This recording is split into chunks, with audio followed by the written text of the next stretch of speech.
Ninguém merece perder 4 titulares numa fase de classificação da Libertadores, numas oitavas de final da Copa do Brasil contra o maior rival. E justamente quando a gente perde 4 titulares, o time começa a cair o seu desempenho, claro, aliado a outros fatores, e aí a torcida não fala em outra coisa que não seja reforços. Toda live, todo vídeo eu gravo é: André, teremos reforços, temos que contratar, temos que contratar.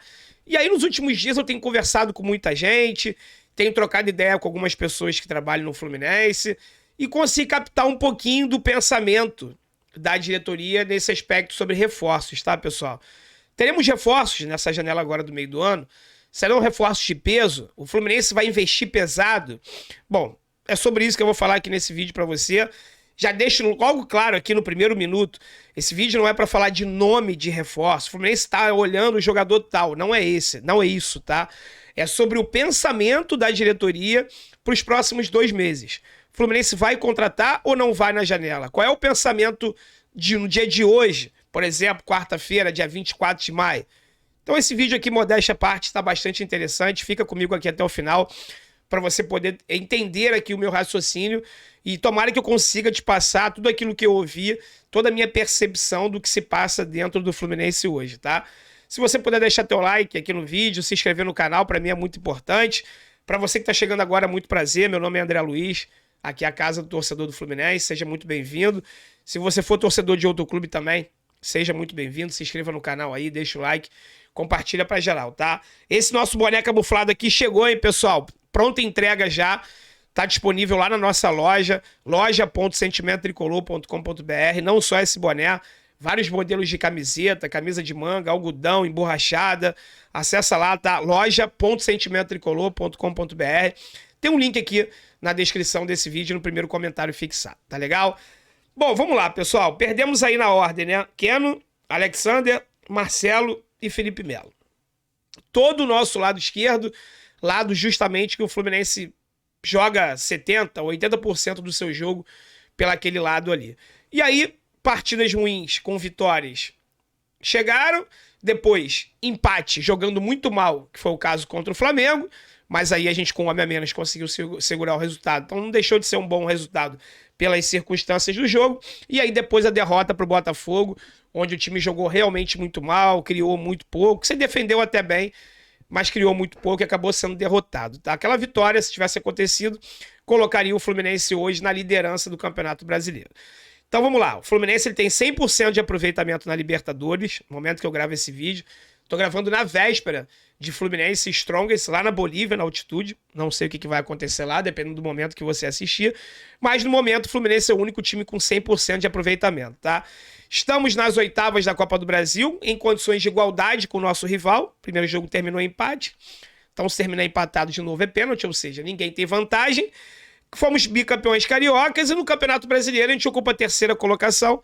Se tivesse vencido o Clássico, o Fluminense seria líder do Brasileirão. Ou seja, a princípio, o nosso time é bom e o nosso elenco tá dando conta, certo? Bom, até agora sim. Mas a torcida entende quase que 100% que o Fluminense precisa de reforços, tá? Se a gente quiser realmente brigar pelos 3 títulos, Copa do Brasil, Libertadores e Campeonato Brasileiro, esse elenco que tá aí não vai dar conta do recado. Conversando com muita gente, qual foi a percepção que eu tive, pessoal? Internamente, a diretoria acha que realmente o elenco é muito bom e que esse elenco pode dar conta do recado, tá? Isso significa que não vai contratar no meio do ano? Não. O Fluminense ele tá de olho no mercado, tá aberto a oportunidades que possam vir a surgir, mas internamente não se entende que o Fluminense tem a obrigação de, no meio do ano agora, buscar reforços. Isso pode acontecer, isso pode não acontecer. E se não acontecer, vai ser por um motivo principal, digamos assim, tá? É o fato do Diniz gostar de trabalhar com elenco curto, com elenco enxuto, com poucos jogadores. E aí, se o Fluminense for no mercado agora e contratar alguns atletas, ele vai acabar inchando esse elenco, coisa que o treinador não quer. Eu sei que você deve estar pensando assim, mas caramba, André, a gente perdeu o Keno, a gente perdeu o Alexandre e o Marcelo. Eu concordo com você plenamente, também acho que o Fluminense precisa de pelo menos 4, 5 reforços, tá? Eu tô te passando o que eu consegui entender das conversas com várias pessoas que eu tive. Repito, eu acho até que o Fluminense vai ao mercado e vai contratar uma ou outra peça. Mas eu vejo que a torcida tá numa expectativa de Rames Rodrigues, Arthur. Eu não contaria com isso, tá? O Fluminense, ele tá asfixiado, digamos assim, financeiramente. Ele já tá no seu limite do teto da folha. Essa folha, na verdade, não tem teto, mas o futebol do Fluminense hoje custa entre 8 milhões, 8 milhões e meio de reais. Muito abaixo dos seus principais rivais, né? O Flamengo tem uma folha de 25 milhões, por exemplo. E eu não consigo ver espaço para o Fluminense contratar mais um grande atleta. Aí você fala assim, André, mas aí libera os pernas de pau que tem lá. Tá bom, mas vai liberar quem? O único que vai sair agora no meio do ano, a princípio, é o Marrone. Né? Giovani, Pirani, como é que vai liberar se os jogadores chegaram a pedido do Diniz? São apostas do Diniz. Tá? Então o maior problema é esse. Até os jogadores que estão contundidos, eles, a princípio, têm um tempo de volta curto. O maior deles todos é o Alexander, que se demorar a voltar, volta em 2 meses.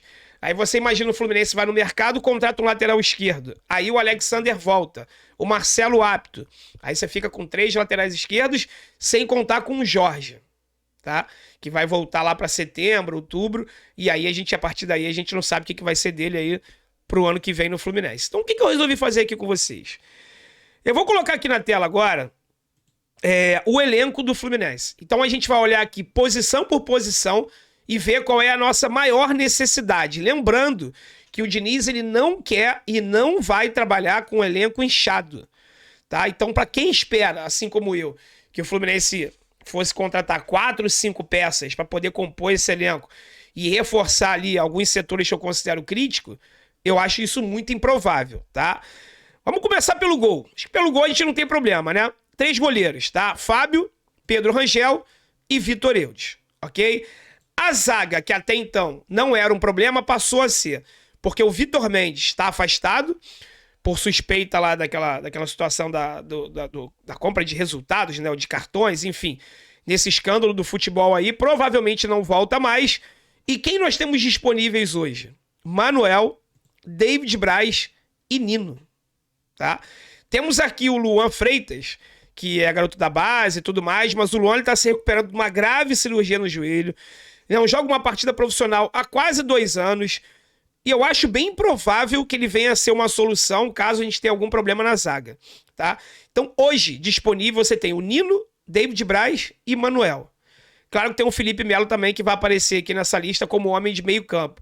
Mas mesmo assim, com a perda do Vitor Mendes, eu acho que o Fluminense deveria ir ao mercado para contratar um zagueiro, tá? Ou então vai ter que testar o Luan Freitas, vai ter que botar o moleque para jogar e ver aí o que vai acontecer. Mas eu acho que para zaga a gente precisaria de pelo menos um atleta, tá?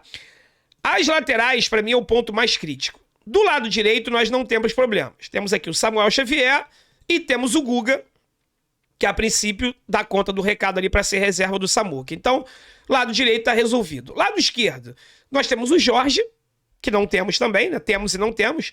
Operou o joelho, deve voltar lá para setembro e outubro. E temos o Marcelo, que a gente sabe que é o nosso super trunfo, não vai atuar em todas as partidas. O que estava acontecendo? O Marcelo não atuava, jogava o Alexander. O Alexander se machucou. Então nós perdemos um volante e perdemos um lateral esquerdo. Então hoje, na prática, o Fluminense ele tem 3 laterais. Samuel, Guga e Marcelo. Quando o Marcelo não joga, joga o Guga. Ou seja, nós não temos reserva nem para a direita e nem para a esquerda. Então, para mim, as laterais são uma posição hoje de bastante dificuldade para o Diniz poder dar conta disso aí. Tem o esquerdinha lá, o menino do Sub-17, que está sendo relacionado e tudo mais. Pode ser usado numa emergência, mas eu acho que seria uma posição que o Fluminense teria que contratar. Não acredito que vá fazer. E por quê? Justamente por isso, tá? Porque o Alexander em breve vai voltar. O Marcelo também, a expectativa é que ele jogue o máximo de partidas possíveis no ano. Já tem o Jorge contundido. Se o Fluminense contratar um outro lateral esquerdo, seriam 4 laterais. Não acredito que isso vai acontecer. De verdade, tá? Vamos pro meio-campo. Meio-campo na posição de volante. Nós temos o Martinelli, que voltou de lesão agora. Felipe Melo não conta. Felipe Melo é zagueiro, ok? Então tá naquela lista lá dos zagueiros. Alexander, então você tem aí o Martinelli, Alexander tá contundido.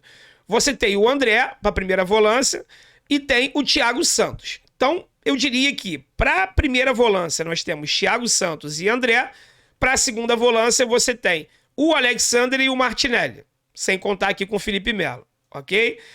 O Lima aqui, pessoal, ele também aparece aqui como homem de meio campo e ele pode fazer uma série de funções nesse time.